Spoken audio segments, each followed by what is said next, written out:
Shalom, family. It's good to see you all here. If you're in the East Coast, especially the Northeast, y'all know a nor'easter is coming that's going to impact a lot of the East Coast. And they're anticipating it's going to be here around the time of the Gentiles' St. Valentine's Day. Yeah. So I hope people are prepared because it looks like it's going to be pretty rough. So, on that note, speaking of the weather, we're going to get into something that was put out by the scientists. And from what they're saying, y'all, they're anticipating our weather pattern is about to take a terrible turn.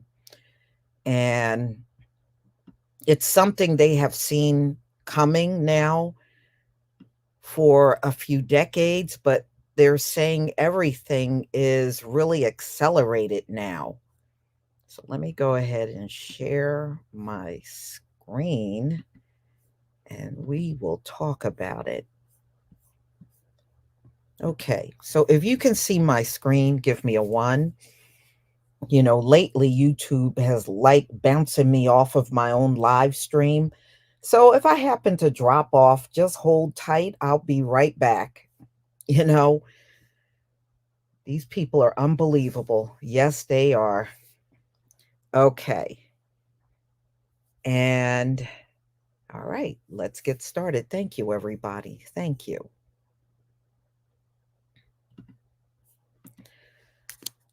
So, ladies and gentlemen, they are looking at the ocean circulation, and they're saying the way the ocean is circulating, it's nearing a devastating tipping point. So they said collapse in the system of currents, which helps regulate the global climate, would be at such a speed that adaptation would be impossible. So they're saying a lot of humanity would actually die off from this because of how the weather patterns will turn. It will become even more extreme than what we're looking at. So the circulation of the Atlantic Ocean is heading towards a tipping point that is bad news for the climate system and humanity, a study found. The scientists behind the research said they were shocked at the forecast speed of collapse once the point is reached, although they said it was not yet possible to predict how soon it would happen. Using computer models and the past data, researchers developed an early warning indicator for the breakdown of the Atlantic meridional overturning circulation, which they call AMOC. So they said a vast system of ocean currents that is a key component in global climate regulation. They found AMOC is already on track towards an abrupt shift, which is not, they said the last time this shift happened was, they're estimating 10,000 years ago, and would have dire implications for large parts of the earth. Amok, which encompass part of the Gulf Stream and other powerful currents, is a marine conveyor belt that carries heat, carbon, and nutrients from the tropics towards the Arctic Circle. And they said when it cools, it sinks deep into the sea. This churning helped to distribute energy around the earth, and molecules, I'm sorry, and manipulates the impact of human caused global heating. So when you look at the map that's on the screen, it's showing you the direction this circulation is occurring in. And you can see in the red where they said it has accelerated out there in the Atlantic Ocean. So they're saying now, this is what the scientists have said: the system is being eroded by the faster than expected melt off of the Greenland glaciers and Arctic ice sheets that pour fresh water into the sea and obstructs the sinking of saltier, warmer water from the south. Amok has declined 15% since the 1950s, so 1950 all the way up until now, and is in its weakened state in more than a millennium, according to previous research that prompts speculation about an approaching collapse. Until now, there have been no consensus about how severe this will be.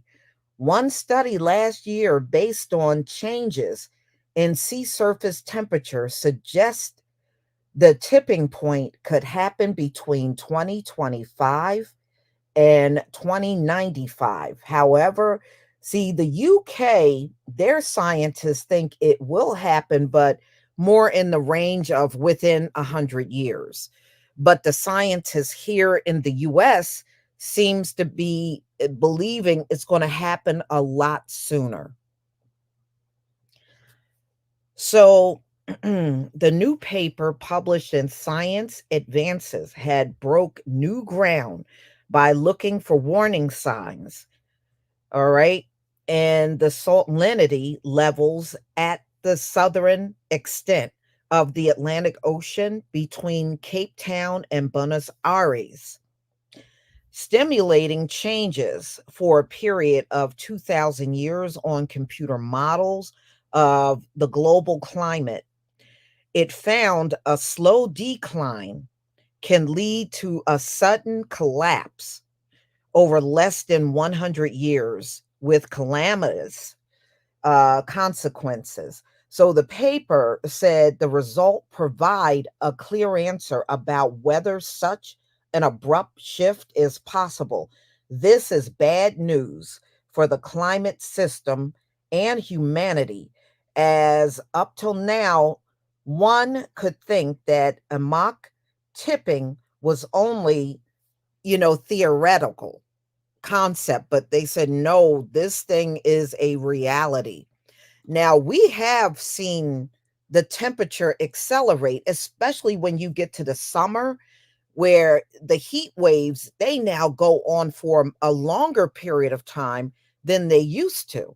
It's not unusual for you to hit a heat wave and go a week and sometimes beyond that week in a steady heat wave. And I think this past summer, we went through, around where I am, I think we went through like 10 days in a row in a heat wave.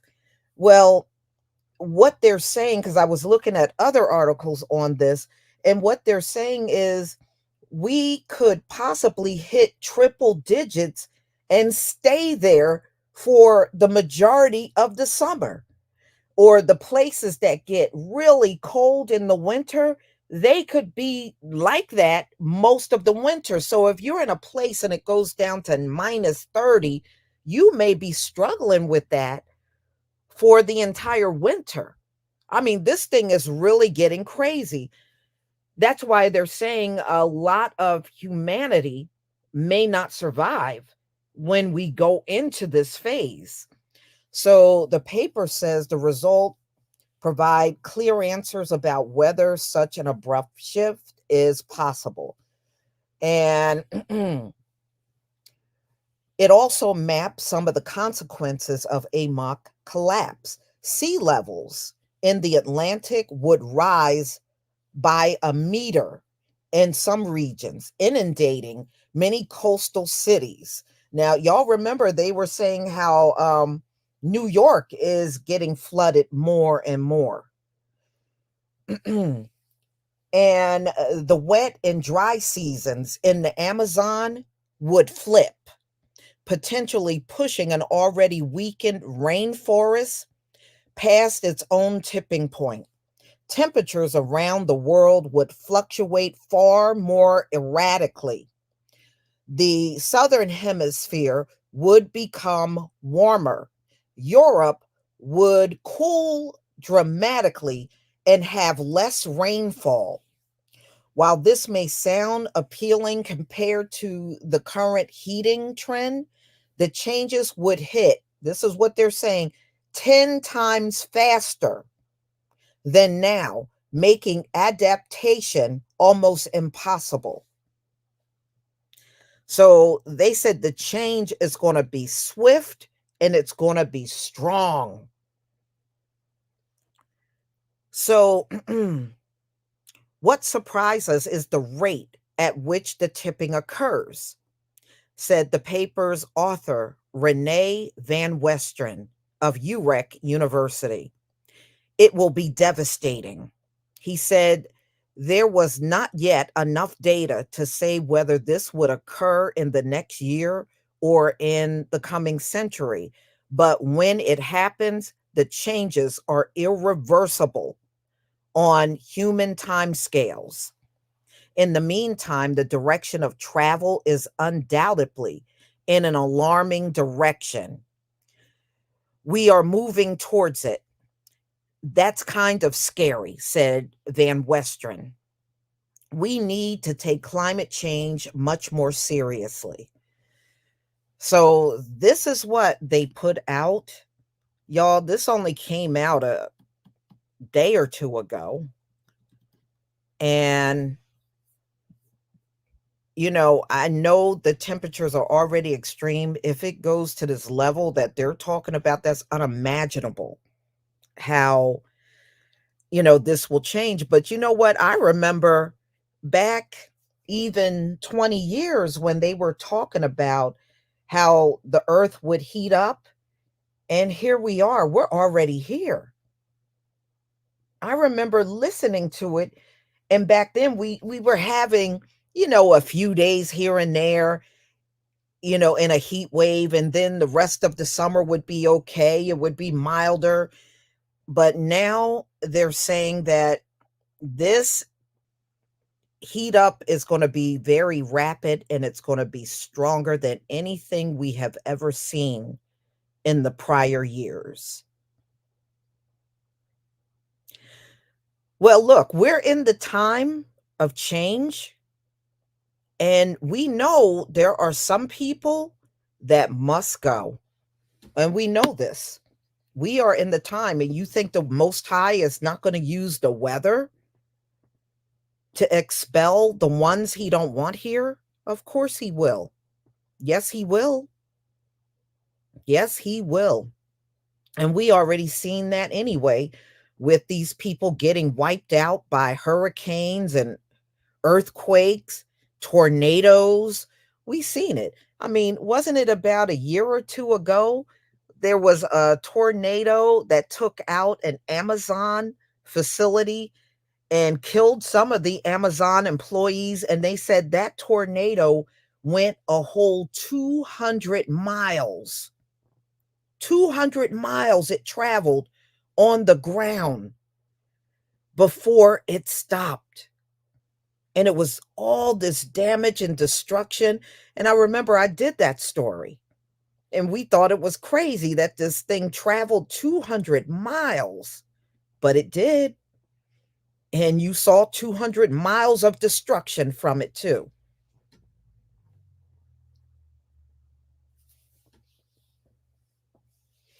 And in my town, my mother was still living. It must have been like around 2009.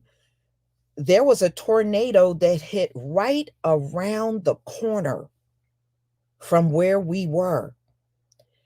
Do you know the whole area where the side what we that we were on did not get touched, but the side around the block where the tornado hit, it was all damaged. And we went down one of the street, every single house had a down tree. Every single house had a down tree. And some of the houses had roof damage. But if you came on the side that we were on, there was no damage at all. I mean, it's just amazing how these things work. And then I remember, it must have been 2022. My son and I, we were home, and it got just out of the blue. It just got dark, and a storm was coming in. It was pretty rapid. We looked down the street, you couldn't see nothing down the street. You literally looked down the street, you couldn't even see the homes. Come to find out, that was another tornado that was close by. Now, we didn't get touched, but the businesses along the highway, they were hit. They were hit, and they were hit bad, and the power was out over there for like a few days. And one of my family members worked at one of the businesses over there, and they couldn't work for like, I think like a day, or like I think about 2 days, because they had to wait for the power to come on. And a lot of the businesses and some houses got damaged pretty bad. So yeah, the weather is crazy. I think we all have witnessed that. I think like even this winter, we've had more rainstorms than hardly no snow. I mean, a little bit of snow, but those storms, they seem to be fierce. And the winds are crazy. So I think we have all seen it. Cali is sinking. You know what? I believe you. I believe you. And just looking at all the flooding that's there now, that flooding is absolutely crazy in California right now. I have to tell you, I mean, I know some of you that live there might have seen it bad before, but this is the worst I have ever seen the flooding in California. It looks horrible over there right now. Out here in Arizona, snow every night, cold, cold, really heart flames. Snow every night in Arizona. Wow.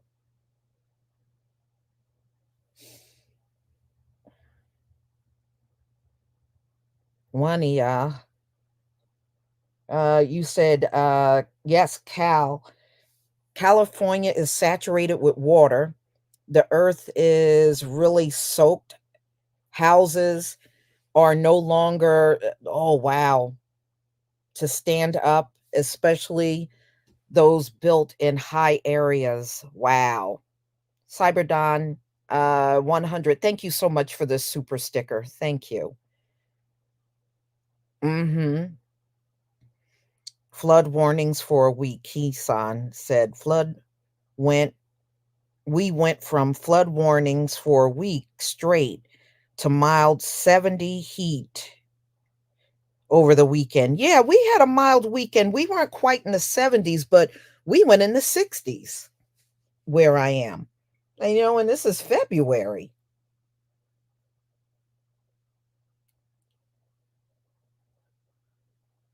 Okay. Yeah, yeah. I mean, even the storms in Florida, because I know it was a really bad one.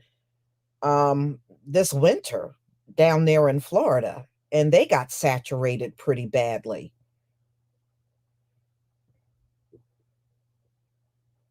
Ukrainian Ukrainiated states of Israel. You said you're 2 miles from Pacific Ocean. Okay. 55 for you, Bert. Okay. Yeah. You're right, Lisa Parker. It is crazier now, the climate change, because I'm even noticing it. I notice it too.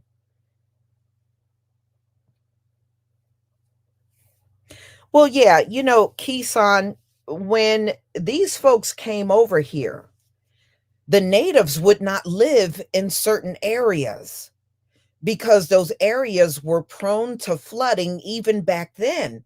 But these folks, they don't care. They like an area, they just build in it, and then they end up going through all kinds of natural disasters. And to me, the natives would know better than they would anyway. But yeah, there were certain areas they would never live in because of the natural disasters that would occur in the land. So that's why there were areas that were empty, and they were empty for a reason. But these folks came in, they like an area, they don't care, they have no regard to the fact that, it may not be a good area to live in. And then they go whining and complaining when their house get washed out by a flood, or it's a lot of tornadoes in that area. And, the natives, they just watch the patterns of the weather, and they determine where it was okay to live in the country and where it wasn't. And these folks didn't care. And look, y'all remember Mount St. Helens? All them folks lived all up and down the mountains. And when that thing finally erupted, they either died or the houses were completely lost. But they were living all around Mount St. Helen. And that's another place our people didn't live. We didn't live around no active volcano.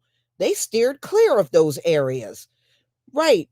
There are areas that have bad mudslides. That's right. And the natives, the indigenous people knew not to live in those areas. They knew. And if our people would have followed that same thing all along, you wouldn't even be going through half of the natural disasters that you see now. But, this is what happens when you have hard headed people in charge and think they're going to do what they want. You may do what you want, but the weather will have the final say. Hmm. Yeah. And the natives, from what I understand, at least from what I learned, even told them that, there are certain places you shouldn't live.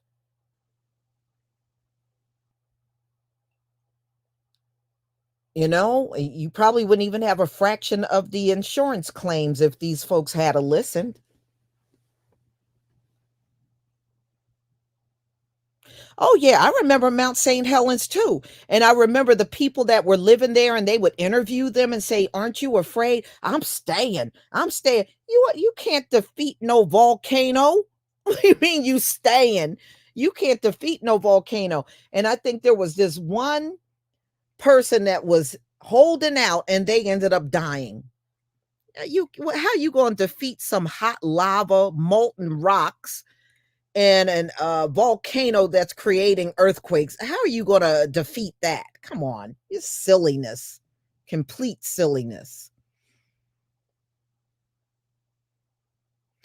Right. You know what, Heather Gooch, you bring up a very good point. Buildings were only supposed to be so high. They were not supposed to be big skyscrapers like we see. When these folks came in the land, you didn't have these skyscrapers. There were buildings here. And see, that's another thing they won't tell you. There were buildings here, and some of the ports were active because people were actively trading in the country with other countries. And so the ports were active around this country, and there were cities already established here. But they want you to believe everybody in the land were savages running around with no clothes on and no language, and we know they're lying. We know they're lying.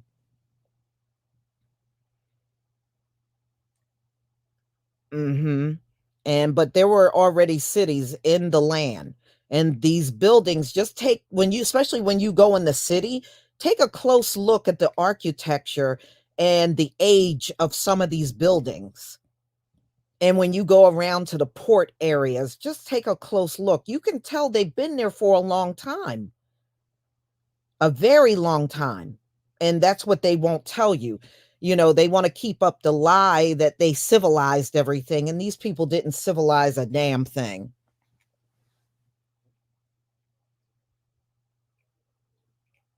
Mhm. They sure did build on top of stuff. Judean night, they sure did.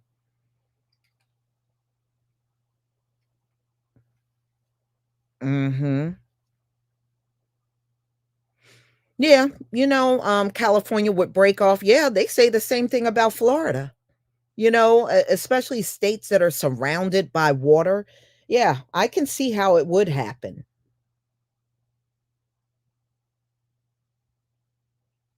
Oh, yeah, the buildings are old. They're old, and if you go and type in, like, the oldest building, it'll say stuff like 11,000 AD. I mean, you would just be shocked. There were buildings here. Don't let them tell you there was nothing here and everything got built after they showed up. That's a lie. There were buildings here. And those buildings, many of them are still standing today. You know why? Because when Israelites build things, when our Hebrew men build things, that thing is going to last a lifetime. You hear me? It's gonna last a lifetime.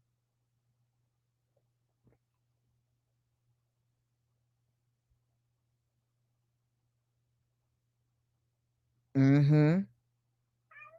Yeah. So, it's not unusual to see this in the land.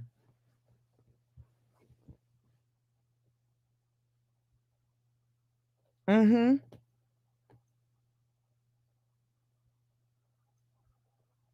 Oh, yeah, they got some footage of, and y'all can look this up, of, like, cities and everything that have been here, and they'll have, like, footage from, like, 1890, and when you look at the buildings, it's the same buildings that you see in the cities today. They didn't just get built at that time. They were already standing. And you can see the horse and buggies going up and down the street. You can see um the people walking, and they got the period clothes on because of the times, but you clearly see the cities were already established, and they were.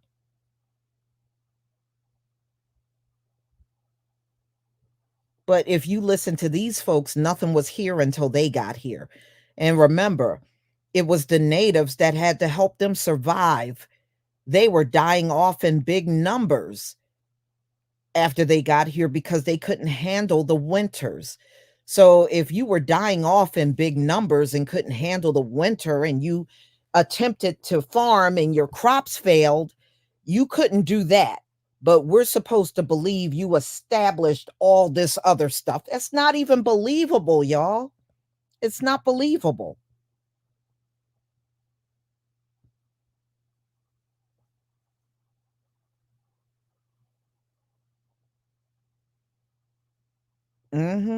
That was in Miss Abiel. That was in Roots. She wrote, the natives said they smelt them from a mile away, even on the boats. Do you know that was in the first Roots? There's a part where the older men were teaching the younger men that were about to get married. And one of the men got up and said, he described them. He said they were pale and smelt like dead chicken. That's what he said. They were and he said for them to stay away from them. I will never forget that. I was like, "Oh my goodness." He was teaching them, and he said, "Yeah, you'll see these pale people." He said he told them to stay away from them, and they smelt like dead chicken. I kid you not. If you go back and watch the first Roots, you will see that in there. You will see that in there.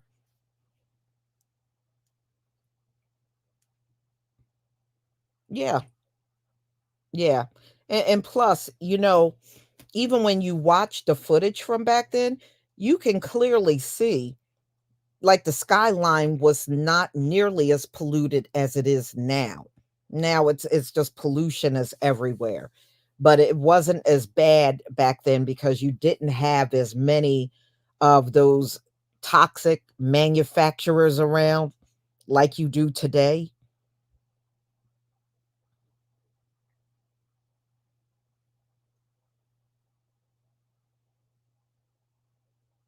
Mhm.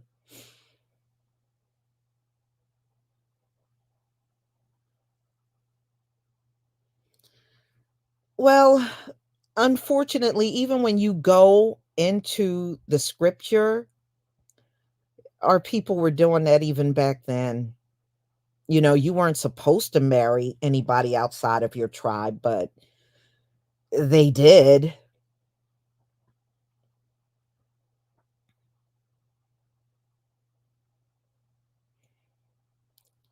Well, Keeson, we're teaching soap, but over the last few years have been the issue with the washcloth.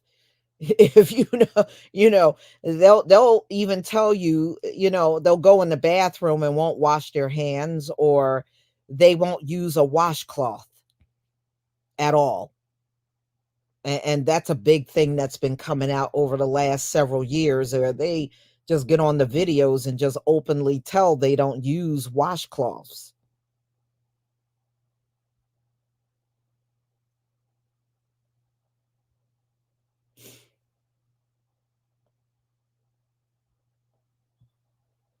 Well, you remember, wasn't it Lady Gaga or one of them that said, and I think it was Taylor Swift. She was another one that said she didn't wash her legs.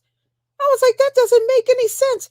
Well, their claim is, well, the water runs down from your upper body down to your legs, so you don't have to bother cleaning your legs. I said, that doesn't make any sense. That don't make any sense, but that's what they claim. Yeah, it was Taylor Swift, it was Lady Gaga, it was a couple of them celebrities that admitted they don't bathe all the time. Yeah, Ashton Kutcher, yep, it sure was him. And I think him and his wife said they didn't even bathe their kids all the time unless they looked dirty. I said, that's nasty. So you're not even teaching them good hygiene? Yeah, Mila Kunis.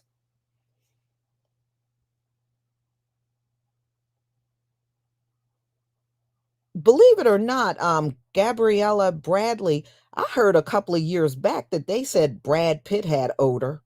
And I kid you not, I heard that a couple of years ago that they said he smells and they can tell he doesn't bathe all the time. And I said, I believe it.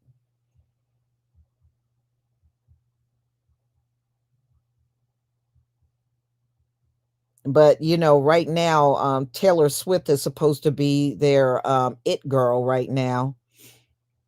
And I still can't figure it out how she is, but I mean, she sound okay, but if I had to compare her and Beyonce, Beyonce got her beat in leaps and bounds. But I understand why they're promoting her because, they got to see their people at the top, even if they really truly don't belong there. And mediocrity is the thing among them. You can be mediocre and still make it to the top. You absolutely don't have to be the best of the best, just mediocre.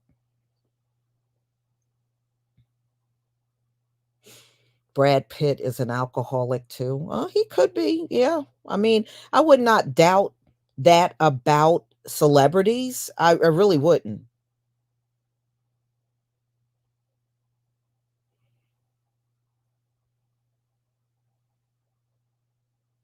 Johnny Depp? Yeah, I mean, he could, Miss Ebiel, he could, but, like I said, I know, some of those celebrities have confessed they don't even use a washcloth, and so, yeah, that is disgusting. And wasn't it some rich couple that was online talking about washcloths were for poor people? Then hell, I'll be poor people then, because 'cause I'm using a washcloth, okay? I'll be glad to be poor people then.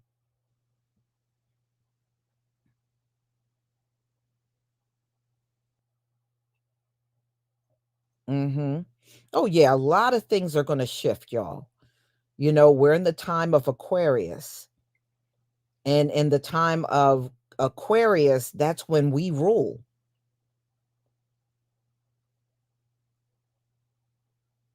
So, the bottom line is it's gonna have to shift. Everything's gonna change on this planet. Yeah, the weather is just one component of what's gonna change on the planet.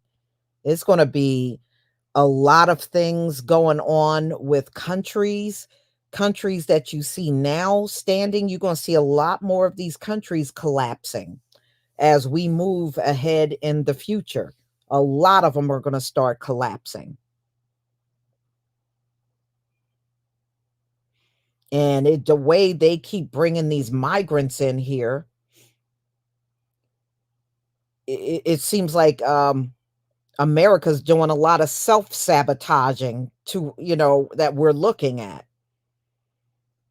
Well, some people, like I said, they think Issachar is coming across the border. And my thing is, when it comes down to the Hebrew Israelites, we know this society don't do anything for us.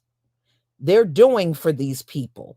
So the fact that we see them doing things for them, giving them money, giving them a place to stay, now they're about to give them debit cards with $1,000 reloaded on it each month.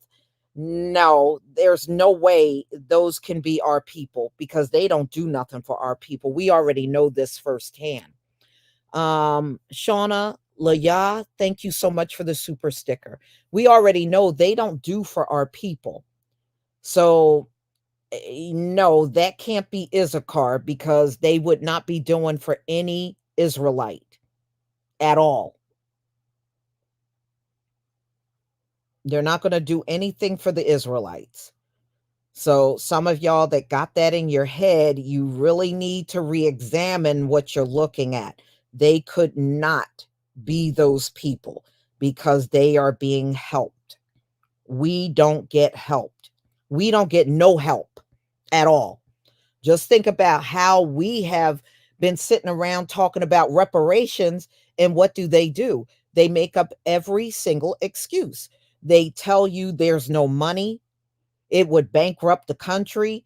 And after they tell you that 2, 3 days later, you hear them making an announcement about sending trillions, I mean, not trillions, but billions over to Ukraine and Israel. And then we'll talk about reparations again. That you can't get reparations. How we gonna pay for it? And then a day or two later, you'll hear about them giving 9,000 a month to migrants. And then we'll talk about reparations again.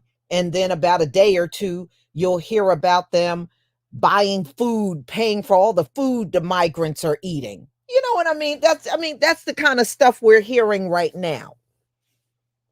So no, if they're doing something for the people, those are not our people, y'all. They're not our people.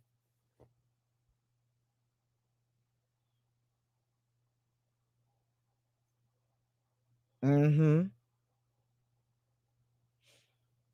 So if you still believe that's Issachar, then you need to explain how they're getting so much done for them when that's not even prophesized in the Bible. It's not prophesized in the Torah. that in the last days, these Hebrews were going to come across the border and be helped. That's not in there. That ain't in there. Or at least out of all the 12 tribes, Issachar was going to be the first to receive money. It ain't in there. But I mean, but if you want to still believe that's Issachar, you go right ahead. You certainly can't explain how they're being taken care of and the rest of the Hebrews aren't. You can't explain that,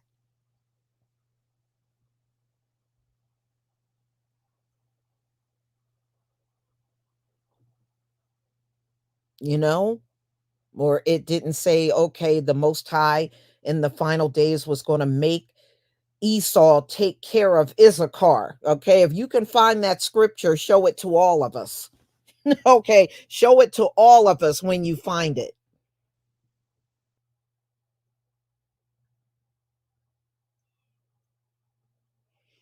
You know, you got to understand everything coming from South America is not part of our tribe. They're not. It's just like here. There's probably more Gentiles than there are Hebrews in those countries. They are definitely there. We have seen them. We've seen the Afro Venezuelans. I showed you some of their pictures. And the Afro Colombians, they are there. They are in there. But those are not the main ones coming across the border, right? They're the children of the conquistadors. That's right, Lisa Peters. Yes, they are. And they will even tell you that. They will, I was talking to a Mexican guy that I worked with a few years back, and he told me, he says, oh no, we are the offspring of the conquistadors. He even told me they know who they are. They know who they are.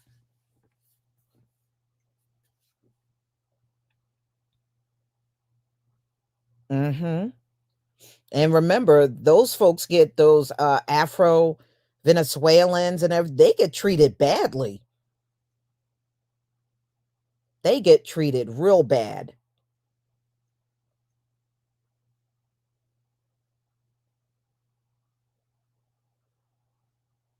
Right. Charge, the ones that are indigenous look just like us. Yeah. I mean, when I showed y'all the Afro Venezuelans, if we stood right next to them, we would look like we were all the same. And we would. Hmm.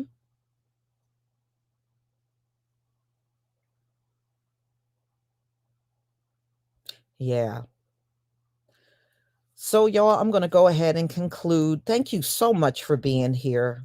You know, all we got to do is sail through the year. It's really not anything else we should do.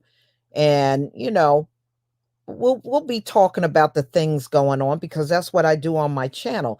And look, y'all, let me just say this one more time because some people, I guess, because they're new or they haven't been here the whole time on my channel, I talk about reparations. And I just do that to showcase how they do for everybody except for the Israelites. So it's a way of witnessing it and we talk about it. Do I believe the Gentiles are going to do this? Hell no. But you know what? I know us talking about reparations bugs the hell out of them. They hate hearing that subject matter. So I really do it just to irritate them.